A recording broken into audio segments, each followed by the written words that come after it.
Hello students, আজি আমি পঢ়িম ক্লাছ 2 ম্যাথ চ্যাপ্টাৰ নাম্বাৰ 2 বহুপদ। তো students এটি ভিডিওৰ আগতে আমি ওলনি 2.3 ৰ কোৱেশ্চন নাম্বাৰ 2 সকলোবোৰ অংক কৰিছো। আজি আমি তোমালোকক কি কোৱেশ্চন নাম্বাৰ 3 টো সমাধান কৰি দিম চাবা। তো কোৱেশ্চন নাম্বাৰ 3 কি কৈছে চাবা, যদি দুটা শূন্য √5/3 আৰু -√5/3 তেন্তে 3x⁴ plus 6x⁴ minus 2x² minus 10x minus 5 বাকি আটাইকেইটা শূন্য উলিওৱা। যি বহুপদৰ সৰ্বোচ্চ ঘাত যিমান থাকিব সেই বহুপদৰ শূন্য সিমানটাই থাকিব। মানে ইয়াৰ সৰ্বোচ্চ ঘাত কিমান আছে 4, তেনেহলে ইয়াৰ শূন্য কিমানটা আছে 4টা আছে। তো ইয়াত দুটা দিয়া আছে আৰু দুটা উলিয়াব লাগে। চাবা ষ্টুডেন্টস তোমালোকক কাম কৰি দিম একেবাৰে সহজ। গিভেন দ্যাট দিয়া আছে শূন্য দুটা কি √5/3 আৰু -√5/3 শূন্য দুটা দিয়া আছে, তেনেহলে ইয়াৰ পৰা আমাক কি g(x) টো উলিয়াব লাগে। এটা আমাক কি p(x) দিয়া আছে, g(x) টো উলিয়াম। সবাই ষ্টুডেন্ট কেনেকৈ উলিয়াম যে লিখি দিবা যে গতিকে আমাক কি দিয়া আছে √5/3 -√5/3 এটা আমাক কি দিয়া আছে। তো স্টুডেন্টস তোমালোকে জানা এটা formula a + b * a - b, এটা ফর্মুলা আছিল কি a² - b²। এটা ফর্মুলা ব্যবহার করে আমি এর g(x) টো উলিয়াম। তো সাবা স্টুডেন্টস আমাক কি p(x) টো কি দিয়া আছে, এটো দিয়া আছে। ইয়াৰ চলক আমাক কিমান দিছে x, তেনেহলে আমি কি কৰিম এই x ৰ লগত এটো প্লাস দিয়া আছে, তেনেহলে মাইনাস কৰিম, আৰু এটো মাইনাস দিয়া আছে তেনেহলে কি কৰিম প্লাস কৰিম। এটো ফৰ্মুলাৰ দৰে আমি লিখিম। তেনেহলে আমি এনেকৈ লিখিম যে x টো কিয় লৈ আহিছো, কাৰণ ইয়াৰ চলক কিমান দিয়া আছে x, এটো প্লাস আছে, তেনেহলে আমি কি লিখিম -5/3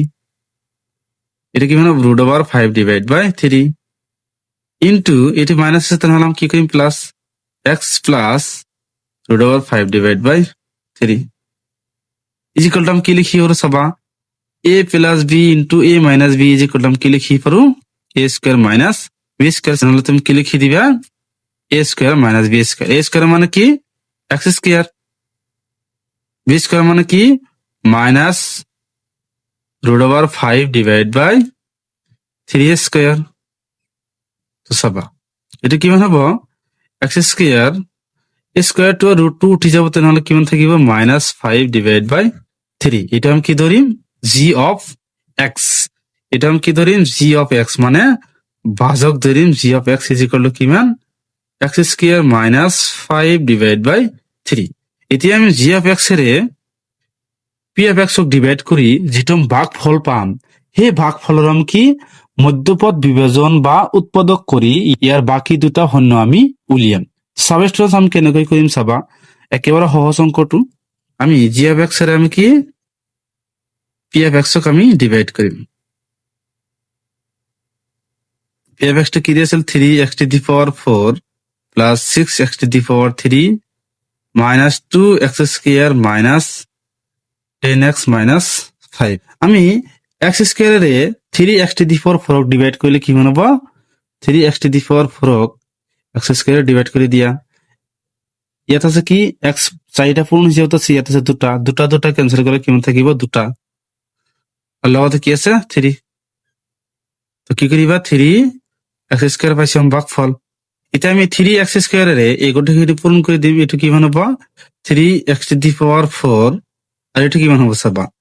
3x² লগত -5 ডিভাইড বাই 3 আমি পূরণ করিম। 3x² ইনটু -5 ডিভাইড বাই 3 আমি কি করিম পূরণ করিম। তো 3 আর 3 ক্যান্সেল যাব, তাহলে কিমান থাকিব -5x²। এটা আমি কত বহাম যে যত কি আছে স্কয়ার আছে, তাহলে আমি এটা কি বহাম -5x²। এটা আমি কি চিহ্ন বিলাক পরিবর্তন করে দিম, প্লাস আছে মাইনাস, মাইনাস আছে প্লাস, এটা ক্যান্সেল যাব, তাহলে কিমান থাকে 6x⁴। এটা কি হবে সবা 5 প্লাসর 5x² লগত -2x² করলে কিমান হবে প্লাসর 3x² মাইনাসর 10x মাইনাস 5। যে আমি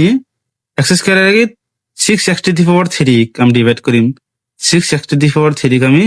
x² এর ডিভাইড করিম। তিনটা এত আছে কি দুটা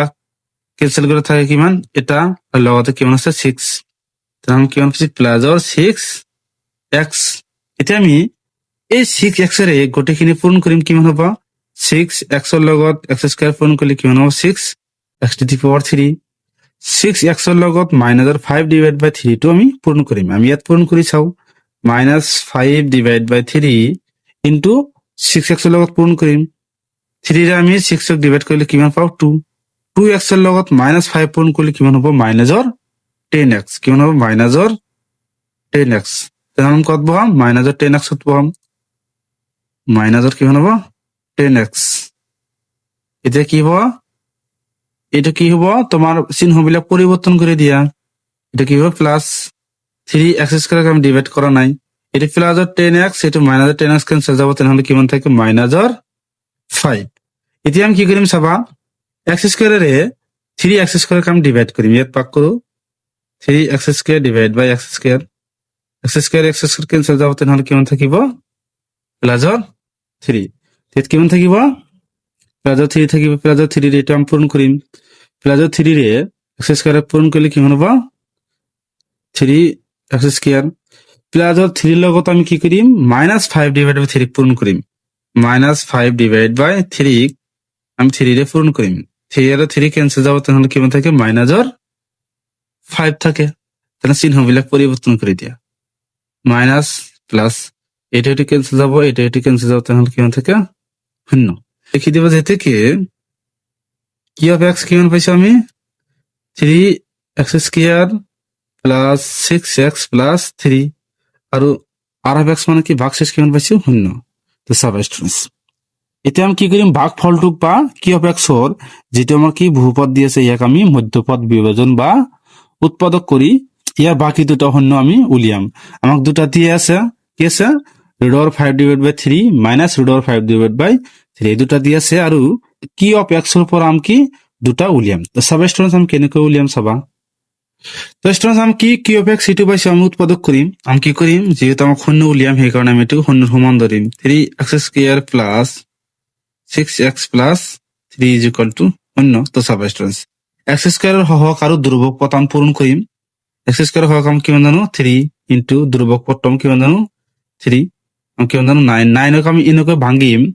পূৰণ কৰিলে 9 হ'ব লাগিব আৰু যোগ কৰিলে বা বিয়োগ কৰিলে কিমান হ'ব লাগিব 6 হ'ব লাগিব মানে 9 ক ভাঙি দিয়া 9 ক ভাঙিব পাৰো কিহেৰে 3 ৰে 3 3 গুণ 9 3 আৰু 3 পূৰণ কৰিলে কিমান হ'ব 9 3 আৰু 3 যোগ কৰিলে কিমান হ'ব 6 তো লিখি দিয়া 3x স্কয়াৰ 3 প্লাস 3 কৰি দিয়া ইজ ইকুয়াল টু 6 এটো ইয়াত বহাই দিয়া 3x plus 3x plus 3 is equal two 0 এরপর আমি এতে কমন লম এরপর কি কমন লব পারো 3x আৰু x কমন লব পারো এত কিমান থাকে x এত মানে কি 3x কমন লৈছে তেনেহলে কিমান থাকে ইয়াত 1 এরপর আমি কি কমন লব পারো 3 কমন লব পারো তেনেহলে ইয়াত কিমান থাকে x আৰু ইয়াত কিমান থাকে 1 ইজ ইকুয়াল টু 0 আকৌ এরপর আমি কি কমন লব পারো x প্লাস 1 টো কমন লব পারো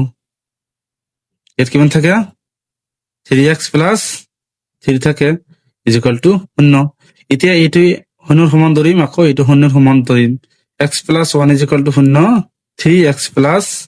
3 ইজ ইকুয়াল টু 0 এটা কিমান হ'ব x ইজ ইকুয়াল টু -1 আৰু এটা কিমান হ'ব x is equal to -3 divide by 3 plus আছে মাইনাস পূৰ্ণ আছে কিমান হ'ব ভাগ মানে 3 যা কিমান হ'ব 1 তাহলে কিমান পাইছো x ইজ ইকুয়াল টু -1 তাহলে লিখি দিবা যে এতে কি 3x to the power 4 plus 6x to the power 3 minus 5 সাইডটা 0 হল কিমান √5 divide by 3 minus √5 divide by 3 minus 1 আৰু কিমান হ'ব -1 এটা আমাৰ কি হ'ব উত্তৰ তো স্টুডেন্টস ইয়ালৈ কি কৰিবলগীয়া আছিল স্টুডেন্টস ভিডিওটো কেনেকুৱা হৈছে তোমালোকে কমেন্ট কৰিবা আৰু ভিডিওটো ভাল লাগিলে চেনেলটো সাবস্ক্ৰাইব কৰি দিবা থ্যাংক ইউ স্টুডেন্টস